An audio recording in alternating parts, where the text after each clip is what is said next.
ओम नमो नारायण। श्रीमद् भागवत महापुराण अनुसार जब हमारा पुण्य अतिशय बढ़ जाता है, बढ़ता नहीं बल्कि अतिशय बढ़ता है, तो फलस्वरूप कोई न कोई पुण्य आत्मा का जन्म होता है। वो चाहे देश हो, बहुत पुण्य बढ़ जाए देश के अंदर तो पुण्य आत्माओं का जन्म होता है। घर के अंदर भी देख लीजिए कि अगर कोई पुण्य आत्मा बहुत कोई भी परिवार का सदस्य जिसका पुण्य बहुत तेज बढ़े तो संतान भी जो होंगी वो बहुत ही पुण्यवान होंगी, तेजस्वीवान होंगी, प्रज्ञावान होंगी। उदाहरण के तौर पे महाराजा दशरथ जी का पुण्य इतना ज़्यादा बढ़ चुका था क्योंकि वो पिछले कई जन्मों से तपस्या करते थे, अतिशय बढ़ गया। फलस्वरूप महाराज दशरथ जी के यहाँ वह पुण्य ही भगवान श्री राम जी के रूप में प्रकट हुआ।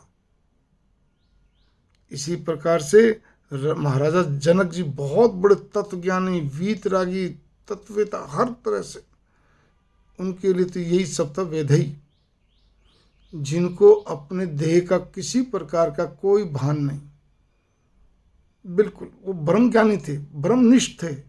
शास्त्र यही बताते हैं। उनका पुण्य इतना बढ़ा हुआ था कि माता सीता जी स्वयं ब्रह्म विद्या वो स्वयं उनके यहाँ प्रकट हुई। लेकिन जब पाप बहुत बढ़ता है तो वहाँ पर कौन पैदा होते हैं? परिवार हो चाहे देश हो, कोई भी हो, वहाँ पर भी कंस, दुर्योधन, ऐसे ऐसे अतिचारी जो हैं वो पैदा होते हैं।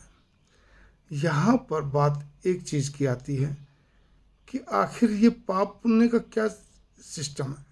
इसमें छोटी सी बात इतनी है, हमारे किए हुए पूर्व जन्म के, हो सकता है इस जन्म में ना भी करो, लेकिन पूर्व जन्म के किए पाप, पूर्व जन्म के किए हुए क्या पुण्य, और इस जन्म में भी, क्योंकि धर्म की गति बहुत सूक्ष्म होती है, बहुत बारीकी से। हमारा किसी प्रकार से भी नेगेटिव सोचा हुआ, नकारात्मक सोचा हुआ भी सोच विचार भी, जिसको हम कभी किसी को भी नहीं बोलते, हो सकता हम दोबारा भी ना दोहराएं, वो सेकंड हवा की तरह मस्तिष्क में आया चला गया।